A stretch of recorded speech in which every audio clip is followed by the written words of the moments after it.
எந்த இஸ்ரவேல குழந்தை கொலை செய்யணும்னு சொல்லி ராஜா சொல்லியிருந்தாரோ அந்த குழந்தை ராஜாவுடைய அரண்மனையிலேயே வளர்ந்துச்சு. கிட்டத்தட்ட 40 ஆண்டு காலம் ஆகுது.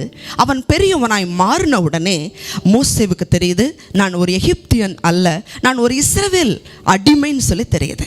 ஆனால் அவர் நினைத்திருக்கலாம், சுகபோகமாக வாழ்ந்திருக்கலாம், நான் ஒரு அதிர்ஷ்டசாலி, நான் ஒரு பாக்கியசாலி, அதனால தான் நான் அரண்மனையில் வளரேன்னு சொல்லி தன்னைத்தானே தேற்றிருக்கலாம்.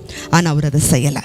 அதற்கு மாறா என் சகோதரர்கள் கஷ்டப்படுறாங்களேன்னு சொல்லி ஒரு எகிப்தியன் இஸ்ரவேலனை அடிக்கும் பொழுது அவர் போய் சண்டையிட்டு எகிப்தியனை கொலை செய்தார்.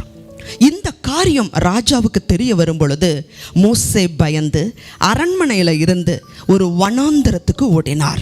மீதியான் தேசத்துக்கு போய் அங்கே 40 வருஷம் ஆடுகளை மேய்த்து கொண்டிருந்தார். இதுவே ஒரு சராசரி மனிதனாக இருந்திருந்தா யாராவது அரண்மனை வாழ்வை விட்டுட்டு ஓடுவாங்களா? ஆனால் அரண்மனை வாழ்க்கையை விட தன் சகோதரர்களை மீட்டு எடுக்கணுங்கிற ஒரு வெறி அவருக்குள்ளே இருந்துச்சு. தன் சகோதர பாசம், தன்னுடைய இனத்தை எப்படியாவது காப்பாற்றணுங்கிற வெறி அவருக்குள்ளே இருந்துச்சு. இதை தேவன் பார்த்து அவருடைய ஊழியத்துக்கு அழைத்தார்.